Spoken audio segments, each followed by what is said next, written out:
നാട്ടിലെ ഇലക്ട്രിക് സ്കൂട്ടറുകൾ ഇഷ്ടം പോലെ ആയിട്ടുണ്ട് ഇപ്പോൾ. ബാംഗ്ലൂർ ബേസ്ഡ് കമ്പനി എന്ന് കേട്ടാൽ ഒരു പുതുമയൊന്നുമില്ല. പക്ഷേ ഈ സ്കൂട്ടറിൻ്റെ കാര്യം അങ്ങനെയല്ല. ഇതിനവർ SUV ഓഫ് സ്കൂട്ടേഴ്സ് എന്നാണ് പറയുന്നത്. അതിനൊരു കാരണം ഞാൻ കണ്ടു, ഒരു കൗതുകമാണ്. അതൊരു പഴയ വണ്ടിയുമായിട്ടുള്ളൊരു സാമ്യമാണ്, അത് ഞാൻ പറയാം. അതുകൂടാതെ ഇത് ഏതാണ് വണ്ടി എന്ന് പറയാം, ഇതിൻ്റെ കാര്യങ്ങൾ പറയാം. വണ്ടി പ്രാന്തൻ്റെ പുതിയ വീഡിയോയിലേക്ക് സ്വാഗതം.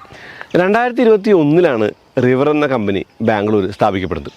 അവരുടെ ആദ്യ സ്കൂട്ടറാണ് ഇൻഡി എന്നുള്ളതാണ്. ഇപ്പോൾ നമ്മുടെ ക്രൗഡിൽ എറിച്ച് നിൽക്കണമെങ്കിൽ അല്ലെങ്കിൽ ഒന്ന് പുതുമ കാണിച്ച് നിൽക്കണമെങ്കിൽ അതിന് കുറച്ച് കൗതുകങ്ങൾ വേണം. അതല്ലെങ്കിൽ ആ ഒരു സ്കൂട്ടറുകളുടെ മഴയിൽ അല്ലെങ്കിൽ കൂട്ടത്തിൽ ഒന്നായിട്ട് മാത്രം ആ ഒരു സ്കൂട്ടർ അങ്ങ് മാറി നിൽക്കുക ചെയ്യാറ്. ഇവരിതിന് പറഞ്ഞ ഇൻട്രൊഡക്ടറി പ്രൈസ് ഒരു 1.25 lakhs എന്ന് പറയുന്ന ഒരു കാര്യം, അത് അവർ വാക്ക് പാലിക്കാൻ വേണ്ടി ശ്രമിച്ചു. കാരണം ഫെയിം സബ്സിഡി കുറച്ചുകൊണ്ടുള്ള ഗവൺമെൻറ് ഉത്തരവ് ഒരു പണി കയ്യാന്ന്. പക്ഷെ എന്നാലും 2023 ലോഞ്ച് ചെയ്തത് ആ ഒരു പറഞ്ഞ പ്രൈസിനാണ്. അപ്പോൾ ഇന്ന് ഈ വണ്ടി ഇവിടെ നിൽക്കുമ്പോൾ ഇതിന് സബ്സിഡി അടക്കം 1,58,000 രൂപയാണ് ഓൺ റോഡ് പ്രൈസ്. അതിൻ്റെ കൂടെ ഈ റേഞ്ചുള്ള സ്കൂട്ടർ അല്ലെങ്കിൽ ഓടിക്കാൻ രസമുള്ള സ്കൂട്ടർ എന്നൊക്കെ പറഞ്ഞതിൻ്റെ കൂടെ കൗതുകമുള്ള സ്കൂട്ടർ എന്നൊരു വാക്ക് കിട്ടില്ലേ, ആ വാക്കാണ് ഈ ഒരു റിവർ ഇൻഡിക്ക് ചേരുക. ഇതിൻ്റെ രൂപത്തെക്കുറിച്ച് പറയുകയാണെങ്കിൽ SUV ഓഫ് സ്കൂട്ടേഴ്സ് എന്ന് വിളിക്കുന്ന ഒരു രൂപത്തിൻ്റെ ഒരു കാര്യം പറയുമ്പോൾ വലിപ്പമുണ്ട് ഇതിനകത്ത്. ഇപ്പോൾ നമ്മൾ കാറുകളുടെ കാര്യം എടുത്താൽ എല്ലാ വണ്ടിയും SUV ആണ്. ഉപ്പില്ലാത്ത കഞ്ഞി പോലെ എന്ന് 4x4 ഓൾ വീൽ ഡ്രൈവ് ഇല്ലാത്ത SUV നമ്മൾ പറയുമെങ്കിലും ഇപ്പോൾ compact SUV full size SUV കൊണ്ട് SUV ബഹളമാണ്. ഫ്രണ്ട് വീൽ ഡ്രൈവ് വണ്ടികൾ വരെ SUV-കളാണ്. അങ്ങനെ നോക്കുമ്പോൾ ഒരു വലിയ സ്കൂട്ടറിനെ SUV ഓഫ് സ്കൂട്ടേഴ്സ് വിളിക്കുന്നത് തെറ്റൊന്നുമില്ല.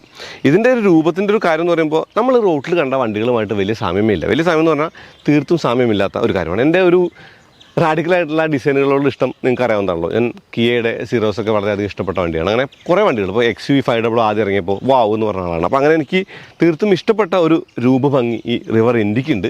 അത് മാത്രമല്ല ഒരു നല്ല സ്കൂട്ടറാണെന്നുള്ളൊരു ഫസ്റ്റ് ഇംപ്രഷൻ എനിക്ക് ആദ്യമേ ഓടിച്ചപ്പോൾ കിട്ടിയ ഒരു കാര്യം കൂടി സ്കൂട്ടറുണ്ട്. ഫിറ്റ് ആൻഡ് ഫിനിഷിൻ്റെ കാര്യമാണെങ്കിലും ഒക്കെ ഒരു പുതിയ കമ്പനി ഒരു ആദ്യമായിട്ട് വണ്ടി ഇറക്കുമ്പോൾ അവരതിൻ്റെ മാക്സിമം അതിൻ്റെ ഒരു കാര്യങ്ങൾ ചെയ്തിട്ടുണ്ടെന്നാണ് ഒറ്റ നോട്ടത്തിൽ തോന്നിയത്. ഇതിൻ്റെ പേസ്റ്റൽ കളേഴ്സ് കാണാൻ ഭംഗിയുണ്ട്. ഒരു റാഡിക്കലായ സ്കൂട്ടറാണ് ഇൻഡി എന്നുള്ളതാണ്. ഈ റാഡിക്കലായ സ്കൂട്ടർ എന്ന് പറയുമ്പോൾ ഇന്നത്തെ സ്കൂട്ടറുകൾ കാണുന്ന പോലെ കുറേ അധികം കാര്യങ്ങൾ കുത്തിയറച്ച ക്ലസ്റ്ററോ അതല്ലെങ്കിൽ അങ്ങനെയുള്ള കാര്യങ്ങളൊന്നുമില്ല. പക്ഷേ റിവർ ഇൻഡി പോലുള്ള വണ്ടികളൊന്നും പേടിക്കേണ്ടിയിരിക്കുന്നു. കാരണം നമ്മുടെ ടെസറാക്റ്റിൻ്റെ വരവ് അറിയിച്ചിട്ടുണ്ട്. ഓക്കെ, റേഞ്ച് എന്ന് പറയുമ്പോൾ ഇവർ വണ്ടിക്ക് പറയുന്ന റേഞ്ചാണ് ഇതിൻ്റെ ഏറ്റവും വലിയ ആകർഷണം എന്ന് തോന്നി. 160 കിലോമീറ്ററാണ് സർട്ടിഫൈഡ് റേഞ്ച്. പക്ഷേ 120 വരെയൊക്കെ നമുക്ക് റിയൽ ലൈഫിൽ കിട്ടുമെന്ന് കമ്പനി പറയുന്നുണ്ട്. അപ്പോൾ 1,58,000 രൂപ വാങ്ങിയ സ്കൂട്ടർ വാങ്ങിയിട്ട് അത് എത്ര കാലം ഓടിച്ചാൽ മുതലാവുന്നുള്ള കാര്യമൊക്കെ നിങ്ങൾ കാൽക്കുലേറ്റ് നോക്കിക്കോളൂ. എന്തായാലും ഈ വണ്ടിക്ക് റേഞ്ച് ഉണ്ട്. ഇത് ഓടിക്കാൻ അങ്ങനെ ഞാൻ കുറച്ച് കഴിഞ്ഞ് പറയാം. അപ്പോൾ രൂപം എന്ന് പറയുന്നത് ഒരു വലിയ സ്കൂട്ടറാണെന്ന് ലളിതമായിട്ട് പറയാം. അതിൻ്റെ കാര്യമായിട്ട് വലിയ വീലുകളും വലിയ സീറ്റൊക്കെ ഉണ്ട്. എന്നാലും ഇതിൻ്റെ സ്റ്റോറേജ് സ്പേസും അല്ലെങ്കിൽ ഇതിൻ്റെ കാര്യങ്ങളൊക്കെ നമ്മളെ ആകർഷിക്കുന്ന തരത്തിലാണ്. പിന്നെ പനീർ ബോക്സ് അല്ലെങ്കിൽ ആ ഒരു പനീർ ബോക്സിൻ്റെ പോലെ സ്റ്റോറേജ് സെറ്റപ്പൊക്കെ ചെയ്യാനുള്ള കാര്യങ്ങളൊക്കെ അവർ കൊടുത്തിട്ടുണ്ട്. അപ്പോൾ ലോങ് യാത്ര പോകാൻ പറ്റിയ ഒരു വണ്ടിയായിട്ട് ഈ ഇന്ത്യയെ മാറ്റാൻ പറ്റുന്ന പറയുന്നത്. ഓക്കെ, 120 കിലോമീറ്റർ വെച്ചിട്ട് റേഞ്ചുള്ള ലോങ് റൈഡുകളൊക്കെ മതി. അത് കഴിഞ്ഞ് ചാർജ് ചെയ്യണം. ഏകദേശം 5 മണിക്കൂർ കൊണ്ട് ഇത് ഫുൾ ചാർജ് ആവും. റിവർ ഇന്ത്യയുടെ മുൻവശത്ത് വൈസറില്ല, അത് ആക്സസറിയാണ്. പിന്നെ താഴെ കാണുന്ന 2 പോഡ് ഹെഡ് ലാംപ്സ് കേട്ടോ. ഈ ഹെഡ് ലാംപ്സ് പറയുന്നത് ലോ ബീം ഒരു ലൈറ്റും ഹൈ ബീം 2 DRലുണ്ട്. താഴെ ഇൻഡിക്കേറ്റർ പുറത്തേക്ക് വെച്ച പോലെയാണ്. ടെലിസ്കോപ്പിക്കാണ് ഫോർക്ക്. ആ ഒരു മഡ്ഗാർഡ് ഹയാബുസയുടെ മഡ്ഗാർഡ് പോലെ തോന്നി. പിന്നെ CBS എന്നുള്ളത് കമ്പൈൻഡ് ബ്രേക്കിംഗ് സിസ്റ്റമാണ്, ABS അല്ല. ഈ അലോയ് വീലും ഈ വീൽ നോക്കി 15 ഇഞ്ചാണ് വീലിൻ്റെ സൈസ്. അതായത് 110 ഫ്രണ്ടിലും 120 ബാക്കിലും എന്നുള്ളതാണ് ആ സൈസിൻ്റെ കാര്യം പറയുമ്പോൾ. പിന്നെ പിന്നിലും മുന്നിലും ഡിസ്ക് ബ്രേക്കുകളുണ്ട്. ആ ചെറിയ വെൻ്റൊക്കെ കാണില്ലേ, ആ ഹാൻഡിലൊക്കെ കാണില്ലേ, SUV ഓർമ്മിപ്പിക്കുന്നില്ലേ. വലിയ സീറ്റ്, പിന്നിൽ കാണുന്ന ആ ഒരു ചാര്, ആ കാര്യങ്ങളൊക്കെ റിവർ ഇന്ത്യയുടെ കാര്യമായിട്ട് പറയാം. പിന്നെ കാണുന്ന കാരിയർ എന്ന് പറയുന്നത് ആക്സസറി ആട്ടോ. പിന്നെ ഇതാണ് ആ ഒരു പനീർ ബോക്സൊക്കെയുള്ള സെറ്റപ്പ് എന്ന് പറയുന്നത്. ഇവിടെ ഫുഡ് റെസ്റ്റുകളുണ്ട്, അലുമിനിയം ഫുഡ് റെസ്റ്റുകളാണ്. 3 ഫുഡ് റെസ്റ്റുകളുണ്ട്. ഫ്രണ്ടിൽ ഡ്രൈവർക്കും ഫുഡ് റെസ്റ്റ് ഉണ്ട്, അതായത് റൈഡർക്കും ഫുഡ് റെസ്റ്റ് ഉണ്ട്. എന്ന് വെച്ചാൽ ഈ സ്പേസ് നമുക്ക് തീർത്തും യൂസബിൾ ആണ് എന്നുള്ളതാണ്. ഇവിടെ ഒരു ഹുക്കും കൊടുത്തിട്ടുണ്ട് കേട്ടോ. വശങ്ങളിലേക്ക് നോക്കുമ്പോൾ ഇവിടെ ഒരു ഓപ്പണിംഗ് കാണാം. ഈ ഓപ്പണിങ്ങിനാണ് ഞാൻ പഴയ SUV-കളുമായിട്ടൊരു സാമ്യമുണ്ടെന്ന് പറയുന്നത്. താഴെ ഇൻഡി ഉണ്ട്. പിന്നെ ഈ ഒരു സൈഡ് പ്രൊഫൈൽ നോക്കി, എനിക്ക് ഈ സൈഡ് പ്രൊഫൈൽ തീർത്തും ഇഷ്ടപ്പെട്ടു. നിങ്ങൾക്കോ താഴെ കമൻറ്റ് ചെയ്യൂ. പഴയ മാരുതി സുസുക്കി ജിംനി, പഴയ ജനറേഷൻ നമുക്ക് കിട്ടാത്തത്. അതുപോലെ നമ്മുടെ മാരുതി ജിപ്സി, ഇവയ്ക്കൊക്കെ ഉള്ള പോലെ 12 ലിറ്റർ ഗ്ലോ ബോക്സിനകത്താണ് ഈ ഒരു ചാർജിങ് പോർട്ട് ഓപ്പണിങ്. ഇവയ്ക്കൊക്കെ ഉള്ള പോലെ എന്ന് ഞാൻ പറയുമ്പോൾ ചാർജിങ് പോർട്ട് വണ്ടിക്ക് ഒന്നുമില്ല. 12 ലിറ്റർ അല്ല ഗ്ലോ ബോക്സ്. പക്ഷേ ഗ്ലോബോക്സിനകത്തെ ഓപ്പണിംഗ് എന്ന് പറയുന്നത് അല്ലെങ്കിൽ ഓപ്പൺ ചെയ്യാനുള്ള ലിവർ എന്ന് പറയുന്നത് ഒരു പുതുമയാണ്. അത് ഈ വണ്ടിക്കകത്ത് കാണാം. അപ്പോൾ SUV-യുമായിട്ട് ഒരു സാമ്യം നിങ്ങൾ കണ്ടെത്തിയില്ലേ. ഇനി ഈ 12 ലിറ്റർ എന്ന് പറയുന്ന ഈ ഒരു സ്റ്റോറേജ് സ്പേസ് എന്ന് പറയുന്നത് വളരെ ഡീപ്പാണ്. അതിനകത്താണ് ആ ഒരു ഓപ്പണിംഗ് ലിവർ ഉള്ളത്. ഓക്കെ, അത്യാവശ്യ സാധനങ്ങൾ വെക്കാനുള്ള സൗകര്യമുള്ള ഒരു ഗ്ലോബോക്സ് എന്ന് പറയാം. റിവർ ഇന്ത്യയുടെ ഗ്ലോബോക്സ് ആവട്ടെ, സീറ്റിനടിയിലെ സ്റ്റോറേജ് ആവട്ടെ, എല്ലാം തുറക്കുന്നത് സെപ്പറേറ്റ് കീ ഹോളിലാണ്. അത് പുതിയ തലമുറ സ്കൂട്ടറുകളുടേതുപോലെ ഇഗ്നീഷൻ കീഴിൽ തന്നെയല്ല. ഇതിൻ്റെ കീ സ്ലോട്ട് ഇവിടെയാണ് കേട്ടോ. ഇവിടെ 43 ലിറ്ററാണ് ഈ ബൂട്ട് സ്പേസ്. എനിക്ക് എൻ്റെ കുഞ്ഞിൻ്റെ ഹെൽമെറ്റും എൻ്റെ ഓപ്പൺ ഫേസ് ഹെൽമെറ്റ് വെക്കാൻ പറ്റുന്നുണ്ട്. പിന്നെ ചാർജറും കാര്യങ്ങളൊക്കെ ഇതിനകത്ത് തന്നെ വെച്ചിട്ടുണ്ട്. കാരണം വണ്ടി ഷൂട്ട് ചെയ്യാൻ വരുമ്പോൾ ചാർജ് ചെയ്യേണ്ട ആവശ്യമുണ്ടല്ലോ. അപ്പോൾ ഡീപ്പായിട്ടുള്ള ഒരു സ്റ്റോറേജ് സ്പേസാണ്. ഇതിനടിയിലാണ് 4 kWh ബാറ്ററി ഉള്ളത്. ഈ 4 kWh ബാറ്ററി എന്ന് പറയുന്നത് ഈ മോട്ടറിനോട് കൂടി ചേരുമ്പോൾ ചെയിൻ ഡ്രൈവാണ്. മോട്ടർ വെച്ചിട്ട് ചെയിൻ ഡ്രൈവാണ്. അപ്പോൾ രണ്ടും കൂടി ചേരുമ്പോൾ 9 bhp പവറും 26 Nm ടോർക്കും ഈ വണ്ടിക്കുണ്ട്. ഓക്കെ, ഓടിക്കാനുള്ള കാര്യങ്ങളും മോഡിനെ കുറിച്ചൊക്കെ ഞാൻ വണ്ടി ഓടിക്കുമ്പോൾ പറയാം. പിന്നെ ഈ ചാര് സോഫ്റ്റാണ്. ഇവിടെ നമുക്ക് ഈ ഒരു കാരിയർ എന്ന് പറയുന്നത് അത്യാവശ്യം സോളിഡാണ്. പിന്നെ ഈ വണ്ടിക്ക് ആക്സസറീസ് ഒരുപാടുണ്ട്. മൊബൈൽ ഹോൾഡർ ആണെങ്കിലും മൊബൈൽ ഹോൾഡർ ആവശ്യമാണ്, എന്തുകൊണ്ടാണ് ഞാൻ പറയാം. പിന്നെ ഈ ഒരു ഇരിക്കുന്ന പോസ്റ്റർ ആണെങ്കിലും മികച്ചൊരു പോസ്റ്ററാണ് ഈ വണ്ടിക്ക്. ഇങ്ങനെ ഇരുന്ന് ഓടിക്കാനായിട്ട് നല്ല രസമാണ്. പിന്നെ ഈ ഫുഡ് റെസ്റ്റിൽ കാലിൽ വെച്ച് ഓടിക്കാം. അതായത് നമ്മളിവിടെ ഫുൾ ലഗേജൊക്കെ വെച്ച് ഫില്ലായി വെച്ചൊക്കെയാണെങ്കിൽ നമുക്ക് ഇങ്ങനെ ഓടിക്കാം. അപ്പോൾ ഒരു മോട്ടോർ സ്കൂട്ടർ ഓടിക്കേണ്ട ഒരു ഫീൽ ഉണ്ട്. ക്ലിപ്പ് ഓൺ ഹാൻഡിൽ ബാർസ് ആണ്. ഈ ക്ലിപ്പ് ഓൺ ഹാൻഡിൽ ബാർസും ഈ ഒരു തിരിച്ച് ഓടിക്കുമ്പോഴും ഈ വൈസർ ഇവിടെ സ്റ്റാൻഡ് എലോണായി നിന്നിട്ട് നമ്മൾ തിരിക്കുമ്പോൾ ഈ ഒരു മീറ്റർ ഇങ്ങനെ അങ്ങോട്ട് കൊണ്ട് തിരിയുന്നത് ഒരു ഇത്തിരി അരോചകമായിട്ട് തോന്നും. ഇത് ഫിക്സ് ചെയ്തിരിക്കുന്നത് നന്നായിരുന്നു. കാരണം എനിക്ക് പൾസർ 220 പോലെ ഒരു ഫുൾ ഫെയറിംഗ് ഉള്ള വണ്ടികൾ ഇഷ്ടമാണ്. അതിൻ്റെ മുകളിലാണ് മീറ്റർ എങ്കിൽ ഒരു ഇത്തിരി കൂടി കൗതുകം കൊണ്ട് തന്നെ എൻ്റെ ഒരു ചോയ്സ് ഓഫ് ടേസ്റ്റ് ആണ് കേട്ടോ.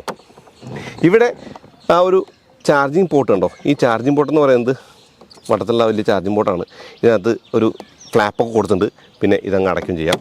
ആ കാണുന്ന മൊബൈൽ ഹോൾഡർ എന്ന് പറയുന്നത് ആക്സറിയ. ക്ലിപ്പ് ഓൺ ഹാൻഡിൽ ബാറിൽ അറ്റത്ത് വെയിറ്റ് ഇല്ല. ഇവിടെ സ്വിച്ച് കാണാം. അതായത് വണ്ടി ഓണാക്കാനുള്ളതും കൂടാതെ മോഡ് ചേഞ്ചുള്ള സ്വിച്ച് കൊണ്ട് റിവേഴ്സിലുള്ള ആ ഒരു സ്വിച്ചും കാണാം. ഇപ്പുറത്താണെങ്കിൽ ലൈറ്റിൻ്റെ സ്വിച്ചുകളാണ്. ഇപ്പോൾ പാസ് അല്ലെങ്കിൽ ഡിം ബ്രൈറ്റൊക്കെ അവിടെ കൊടുത്തത്. ഇതിനകത്ത് ഒരു ക്ലസ്റ്റർ കാണാം. ഈ ക്ലസ്റ്റർ എന്ന് പറയുന്നത് ബേസിക് ക്ലസ്റ്റർ ആട്ടോ. പക്ഷേ ഇതിനകത്ത് സൈഡ് സ്റ്റാൻഡ് ഇൻഡിക്കേറ്റർ എന്ന് പറയുന്നത് റിവർ ഇന്ത്യ ആണെന്നുള്ളത് കൗതുകൊണ്ടാക്കി. ഇപ്പോൾ റേഞ്ച്, പവർ, ചാർജ്, കിലോമീറ്ററുകൾ, ട്രിപ്പ്, ടൈം, അങ്ങനെയുള്ള കാര്യങ്ങളുള്ള ഒരു മീറ്ററാണ്.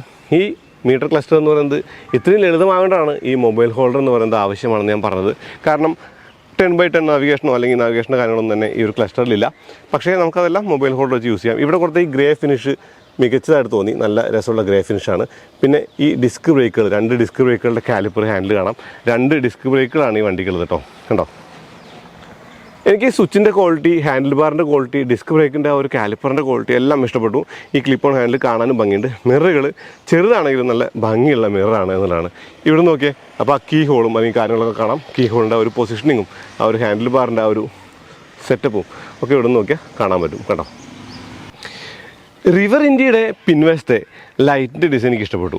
ആ പനീർ ബോക്സ് വെക്കാനുള്ള ആ ഒരു ക്ലാമ്പ് ഇടയ്ക്കിടയ്ക്ക് കാണുന്ന നല്ല ഭംഗിയായിട്ട് തോന്നി. ആ ഒരു പൊസിഷനിങ്, പിന്നെ വീലിൻ്റെ ഡിസ്ക് ബ്രേക്കും അല്ലെങ്കിൽ സ്വിങ് ആമും എല്ലാ കാര്യങ്ങളും കാണാം. ഇവിടെ ഒരു ചെറിയ റിഫ്ലക്ടർ കൊടുത്തിട്ടുണ്ട്. ആ റിവർ എന്നുള്ള ലോഗോ മുകളിലായിട്ട് കൊടുത്തിട്ടുണ്ട്. ലൈറ്റിൻ്റെ ഡിസൈൻ കണ്ടില്ലേ. അപ്പോൾ ഒറ്റ വാക്കിൽ പറഞ്ഞാൽ പ്രോസ് ആൻഡ് കോൺസ് നോക്കിയാൽ ഇതിനകത്ത് പ്രോസാണ് കൂടുതൽ. എനിക്ക് റിവർ ഇന്ത്യയുടെ ഈ റാഡിക്കലായിട്ടുള്ള സ്കൂട്ടർ, SUV ഓഫ് സ്കൂട്ടർ എന്ന് വിളിക്കുന്നതൊക്കെ മാറ്റിയെടുക്കും. പക്ഷേ ഈ റാഡിക്കലായിട്ടുള്ള സ്കൂട്ടർ എനിക്ക് ഇഷ്ടപ്പെട്ടു. ഓക്കെ, ഈ ഒരു ലിവറുകൾക്ക് അഡ്ജസ്റ്റ്മെൻ്റ് ഇല്ലെന്ന് പറയാം, അല്ലെങ്കിൽ ഈ ഒരു ഹാൻഡിലിൻ്റെ ബാറിൻ്റെ അടുത്ത് മുട്ടില്ലെന്ന് പറയാം. ഓക്കെ, വേണമെങ്കിൽ നമുക്ക് കണ്ടുപിടിക്കാൻ വേണ്ടി കുറേ കാര്യങ്ങളാണ്. പക്ഷേ റാഡിക്കലായിട്ട് ചിന്തിക്കുമ്പോൾ ഈ ഒരു സ്കൂട്ടർ എന്ന് പറയുന്നത് രൂപത്തിൽ അല്ലെങ്കിൽ ഇതിൻ്റെ സവിശേഷതകളിൽ എനിക്ക് ഇഷ്ടപ്പെട്ടു. ആ ഒരു പ്രൈസിന് ഇത് വാല്യൂ ഫോർ മണി തന്നെയാണ്. നിങ്ങളുടെ അഭിപ്രായം നിങ്ങൾ താഴെ കമൻറ്റ് ചെയ്തോളൂ. എന്നാലും നമുക്ക് വണ്ടി റോഡിലേക്ക് എടുത്ത് ഓടിക്കാം. റിവർ ഇന്ത്യ ഓടിക്കുന്നതിന് മുന്നേ ഒരു ചെറിയ കൺഫ്യൂഷൻ ഉണ്ട് പറയാനായിട്ട്. അപ്പോൾ ഞാൻ ഈ വണ്ടിയെക്കുറിച്ച് എൻ്റെ ഒരു സുഹൃത്ത്, കലാമളത്തിൽ ഉള്ള ഒരു സുഹൃത്ത് ചോദിച്ചപ്പോൾ ഞാൻ പറഞ്ഞായിരുന്നു ഞാൻ വണ്ടി ഓടിച്ചിട്ടില്ല, കണ്ട ബൾക്കായിട്ട് തോന്നി, ഓടിക്കാൻ ബുദ്ധിമുട്ടായിരിക്കും തോന്നുന്നതൊക്കെ പറഞ്ഞായിരുന്നു. പക്ഷേ ഈ വണ്ടി എടുത്ത് ഓടിച്ച് തുടങ്ങിയപ്പോൾ ആദ്യത്തെ ഒരു ഫീൽ എന്ന് പറയുന്നത് ഇത് എത്ര ഈസിയാണ് ഓടിക്കുക എന്നുള്ളതാണ്. ഈ സൈസൊക്കെ അവിടെ നിൽക്കട്ടെ, പക്ഷേ വണ്ടി ഓടിക്കാൻ നല്ല ഈസിയാണ്. ഒരു സിറ്റി സ്കൂട്ടറായിട്ട് കൊണ്ടുനടക്കാൻ വളരെ എളുപ്പമുള്ള സ്കൂട്ടറാണത്. ഈക്കോ മോഡിൽ തന്നെ അത്യാവശ്യം നന്നായിട്ട് ഓടിക്കാൻ പറ്റുന്നുണ്ട്. സ്പീഡിൻ്റെ ഒരു കുറവ് മാത്രമേ ഉള്ളൂ. പക്ഷേ റൈഡ് ആകുമ്പോൾ വണ്ടി ഒന്നുകൂടി ഒരു പെപ്പിനെസ് ഒക്കെ കാണിച്ച് പോകുന്നുണ്ട്. പിന്നെ 3ാമത്തെ മോഡായിട്ടുള്ള റഷ് എന്നുള്ളതാണ് മോഡിൻ്റെ പേര്. ആ മോഡിൽ നമുക്ക് ഇതിനകത്ത് 90 കിലോമീറ്ററോളം സ്പീഡിൽ ഓടിക്കാമെന്ന് പറഞ്ഞു. ഞാൻ 70 കിലോമീറ്റർ ഓടിച്ച് നോക്കി. എൻ്റെ മുകളിൽ ഞാൻ ഓടിച്ചില്ല, സ്കൂട്ടറല്ലേ. എനിക്കിതിൻ്റെ ഈ ഹാൻഡ്ലിംഗ് എന്ന് പറയുന്ന ബിഹേവിയർ തീർത്തും ഇഷ്ടപ്പെട്ടു. അതായത് ഞാൻ പറയുന്നത് ഒരു സ്പോർട്ടി സ്കൂട്ടറിനേക്കാൾ അല്ലെങ്കിൽ ആ സ്കൂട്ടറിനെ കാണുന്നതിനേക്കാൾ കൂടുതൽ ഒരു സിറ്റി സ്കൂട്ടറായിട്ട് അല്ലെങ്കിൽ ഒരു ഡെയിലി റൈഡറായിട്ട് കാണുമ്പോൾ വളരെ ഈസി ആയിട്ട് മാനുവർ ചെയ്യാനും ഈസി ആയിട്ട് കൊണ്ടുനടക്കാനും പറ്റിയ ഒരു വണ്ടിയാണ് റിവർ ഇന്ത്യ എന്നുള്ളതാണ്. ഇതിൻ്റെ ബ്രേക്സ് എന്ന് പറയുന്നത് ഭയങ്കര അഗ്രസീവാണ്. ഇപ്പോൾ നമ്മൾ സഡൻ ബ്രേക്കെല്ലാം ചെയ്യുമ്പോൾ 2 ഡിസ്ക് ബ്രേക്കർ പിടിച്ച് വണ്ടി കട്ടായി നിൽക്കുന്നുണ്ട്, നല്ലതാണ്. പിന്നെ ഇതിൻ്റെ ഒരു വീൽ സൈസ് എന്ന് പറയുന്നത് 14 ഇഞ്ചാണ്. സ്കൂട്ടറുകൾ ആദ്യം കാണാത്തൊരു സൈസാണ്. ഇപ്പോൾ മോട്ടോ സ്കൂട്ടറുകളെ കുറിച്ച് പറയുമ്പോൾ കൈനറ്റിക്കിൻ്റെ ബ്ലേസ്, ഇപ്പോൾ ആണെങ്കിൽ യമഹയുടെ എയറോക്സ്, അങ്ങനെ കുറേ സ്കൂട്ടറുകളുണ്ട്. ആ സ്കൂട്ടറുകളുടെയൊക്കെ ഒരു ഗുണം എന്ന് പറയുന്നത് പവർഫുൾ ആണെന്നുള്ളതാണ്. ഇതിൻ്റെ ഒരു ഗുണം എന്ന് പറയുന്നത് ആ സ്കൂട്ടറോട് കടപിടിക്കുന്ന റൈഡിങ് പോസ്റ്റർ ആണെന്നുള്ളതാണ്. ഇപ്പോൾ നമ്മൾ ഫുൾ ലഗേജ് വെച്ച് ഈ ഭാഗം അങ്ങ് അടച്ചു വെച്ചാൽ നമുക്കിവിടെ ഫുഡ് റെസ്റ്റിൽ കാല് വെച്ച് ഓടിക്കാൻ പറ്റുന്നുണ്ട്. ഈ ഒരു റൈഡിങ് എന്ന് പറയുന്നത് നല്ല ഫണ്ണായിട്ട് തോന്നി. ടെലിസ്കോപ്പിക് ഫോർക്കും 2 ഷോക്ക് സ്പോറുകൾ പിന്നിലുമായിട്ട് നല്ല അത്യാവശ്യം നല്ല ഫ്ലഷ് ആയിട്ടുള്ള റൈഡൊക്കെ തരുന്നുണ്ട് ഈ വണ്ടിക്ക്, കുറേ ഇലക്ട്രിക് സ്കൂട്ടർ. പിന്നെ 9 BHP എന്ന് പറഞ്ഞാൽ അത്യാവശ്യം നല്ല പവറാണ്. നമുക്ക് ഓടിച്ചുകൊണ്ട് നടക്കാൻ ഡെയിലി റൈഡിന് പറ്റിയ ഒരു പവറാണ്. 26 ന്യൂട്ടൺ മീറ്റർ. അപ്പോൾ ഇലക്ട്രിക് സ്കൂട്ടറുകളുടെ ഒരു കാര്യം ന്യൂട്ടൺ മീറ്ററിൻ്റെ ഒരു ബഹളമാണ്. അതായത് ശരിക്കും ഒരുപാട് ന്യൂട്ടൺ മീറ്ററൊക്കെ ആ ഒരു ടോർക്ക് പറയും. ഇവർ 26 പറഞ്ഞിട്ടുള്ളൂ. പക്ഷേ സ്റ്റോറേജ് സ്പേസിൻ്റെ ഗുണം ഭയങ്കര കൂടുതൽ. അപ്പോൾ നമുക്ക് എന്ത് സാധനങ്ങളും ക്യാരി ചെയ്ത് കൊണ്ടുപോകുന്ന വണ്ടിയാണ്. ബോക്സൊക്കെ വെക്കുകയാണെങ്കിൽ അല്ലെങ്കിൽ പിന്നെ സ്റ്റോറേജ് വെക്കുകയാണെങ്കിൽ ഇത് ശരിക്കും ഒരു വലിയ ലോങ് ഹോൾ ആയിട്ടുള്ള കുറേ അധികം സാധനങ്ങൾ കൊണ്ടുപോകാൻ പറ്റിയൊരു വണ്ടിയായിട്ട് നമുക്ക് മാറ്റാൻ പറ്റും. ഈ ചാർജിങ് ടൈം എന്ന് പറയുന്നത് വലിയ പ്രശ്നമായിട്ട് തോന്നില്ല. ചാർജിങ്ങിൻ്റെ പോർട്ടിൻ്റെ പൊസിഷൻ നല്ലതാണ്, ഗുണമായിട്ട് തോന്നി. ഈ ഗ്രിപ്പുകളിലെ ആ ഒരു പിടിക്കുമ്പോഴുള്ള സുഖം നല്ലതാണ്. സ്വിച്ച് ഗേസിൻ്റെ കൺട്രോൾസിൻ്റെ ക്വാളിറ്റി നല്ലതാണ്. മിററുകൾ ചെറുതാണെങ്കിലും അത്യാവശ്യം കാഴ്ചയൊക്കെ പ്രദാനം ചെയ്യുന്ന എനിക്ക് ഡ്യൂക്കിൻ്റെ മിററിൻ്റെ ഒരു ഡിസൈനൊക്കെ തോന്നിച്ചു. അതായത് ഈ മിററിൻ്റെ കമ്പി വരെ ഒരു റബ്ബർ ഗ്രൂ ഇട്ടിട്ട് അടച്ചിട്ടുണ്ട് കാണാനായിട്ട്. പിന്നെ ഇതിൻ്റെ അദ്വൈക്കിൻ്റെ ഡിസ്ക് ബ്രേക്കുകളുടെ കാലിപ്പറാണ് ഞാൻ കണ്ടത്. ഡിസ്കിൻ്റെ ഒരു വലിപ്പം നല്ലതാണ്. പിന്നെ 110 ഫ്രണ്ടിലും 120 ബാക്കിലുമായിട്ടുള്ള വീലിൻ്റെ വിടുത്തോണ്ട് നമുക്കിത് എവിടെയും കൊണ്ടുനടക്കാനുള്ള ഒരു കോൺഫിഡൻസ് നമുക്ക് തരുന്നുണ്ട്. ഈ വൈസർ പോലുള്ള അല്ലെങ്കിൽ മൊബൈൽ ഹോൾഡർ പോലുള്ള ആക്സറീസ് നമുക്ക് വാങ്ങാൻ കിട്ടുന്നത് ഗുണമാണ്. ഓക്കെ, ഒരു സ്കൂട്ടർ വാങ്ങുമ്പോൾ എന്താ നോക്കുക? എഫിഷ്യൻസി വേണം. ഓക്കെ, 120 കിലോമീറ്റർ റേഞ്ച് പറയുന്നുണ്ട്. നമുക്ക് 120 കിലോമീറ്റർ കിട്ടും തന്നെ അനുമാനിക്കാം. കാരണം ഇന്നലെ എനിക്ക് കൊണ്ടുതരുമ്പോൾ ഈ വണ്ടിക്ക് 90% ചാർജ് ഉള്ളൂ. 115 കിലോമീറ്റർ കാണിക്കുന്നുണ്ട്. ഇപ്പോഴും എനിക്ക് 65 കിലോമീറ്റർ റൈഡിൽ കാണിക്കുന്നുണ്ട്. ഈക്കോയിലാണെങ്കിൽ അത് വീണ്ടും കൂടും, ഏറെക്കുറെ 90 കിലോമീറ്റർ കാണിക്കും. എന്നാലും എൻ്റെ ഒരു ദിവസത്തെ ഓട്ടത്തിന് 2 ദിവസത്തെ ഓട്ടത്തിനൊക്കെ പറ്റിയ ചാർജ് വണ്ടിക്കുണ്ട്. പവർ അത്യാവശ്യം ഉണ്ട്, ടോർക്ക് അത്യാവശ്യം ഉണ്ട്. വിലയും റീസണബിൾ ആയിട്ടുള്ള വിലയാണ്. 2 ലക്ഷം രൂപ താഴെ. അതായത് 1.58 എന്ന് പറയുമ്പോൾ സബ്സിഡിയൊക്കെ കഴിഞ്ഞിട്ടാണെങ്കിലും ഇപ്പോൾ ഫെയിം സബ്സിഡി കുറച്ചു എന്നുള്ളത് എല്ലാ കമ്പനികൾക്കും കിട്ടിയ അടിയാണ്. അത് ഇവർക്കും കിട്ടി, അല്ലെങ്കിൽ കുറച്ചും കൂടി വില കുറച്ച് കിട്ടിയാണ്. അന്ന് പറഞ്ഞാൽ 1.25 നമുക്ക് ഷോറൂം കിട്ടിയാൽ ഇതിപ്പോൾ 1.58 എന്ന് പറയുന്നത് വലിയ വിലയായിട്ട് കാണേണ്ട. കാരണം ഒരു വലിയ സ്കൂട്ടർ, ഒരു പ്രോപ്പർലി ബിൽറ്റ് സ്കൂട്ടറായിട്ടുള്ള ഈ വണ്ടിക്ക് ആ വില വലിയ കൂടുതലാണോ നിങ്ങൾ കമൻറ്റ് ചെയ്യും. അപ്പോൾ മെയിൻ സ്ട്രീം കമ്പനികളായിട്ടുള്ള TVS, ബജാജ്, ഇപ്പോൾ വളർന്നു വരുന്ന എയ്ത്തർ അല്ലെങ്കിൽ സിമ്പിൾ എനർജി, അതല്ലെങ്കിൽ പുതിയ സ്കൂട്ടർ ഇറക്കാൻ പോകുന്ന അൾട്രാ വയലറ്റ്, ഇങ്ങനെ എല്ലാ കമ്പനികളും ബാംഗ്ലൂർ ബേസ്ഡാണ് കുറേയൊക്കെ. അവരുടെയൊക്കെ സ്കൂട്ടറുകളുടെ ആ ഒരു വരവ് കാണുമ്പോൾ നമുക്കറിയാം ഓരോ സ്കൂട്ടറിനും ഓരോ വരവിലും ഓരോ പുതുമകളാണ്. അങ്ങനെയുള്ളൊരു പുതുമയായിട്ട് ആ ഒരു വലിയ സൈസാണ് റിവർ ഈ വണ്ടിക്ക് കൊടുത്തത്. അതുകൊണ്ട് തന്നെ ഇന്ത്യ എന്ന് പറയുന്ന സ്കൂട്ടർ ക്രൗഡിൽ എറിച്ച് നിൽക്കും, ക്രൗഡിൽ വ്യത്യസ്തമായി നിൽക്കും. അതാണ് ഇതിൻ്റെ ഏറ്റവും വലിയ പ്രത്യേകത. അപ്പോൾ എനിക്ക് സ്കൂട്ടർ ഇഷ്ടപ്പെട്ടു എന്നുള്ളതാണ്. ഇതിൻ്റെ ആ ഒരു സ്കൂട്ടറിൻ്റെ റൈഡിങ് പോസ്റ്ററും ഓടിക്കാനുള്ള രസവും സ്ഥല സൗകര്യവും വലിയ സീറ്റും സ്റ്റോറേജും എല്ലാം എനിക്ക് ഇഷ്ടപ്പെട്ടു. അപ്പോൾ നിങ്ങൾക്ക് ഇതിൻ്റെ ആ ഒരു കാര്യങ്ങൾ എങ്ങനെ തോന്നിയത് താഴെ കമൻറ്റ് ഉള്ളൂ. അടുത്ത വീഡിയോയിൽ വീണ്ടും വരാം. അതുവരേക്കും നന്ദി, നമസ്കാരം.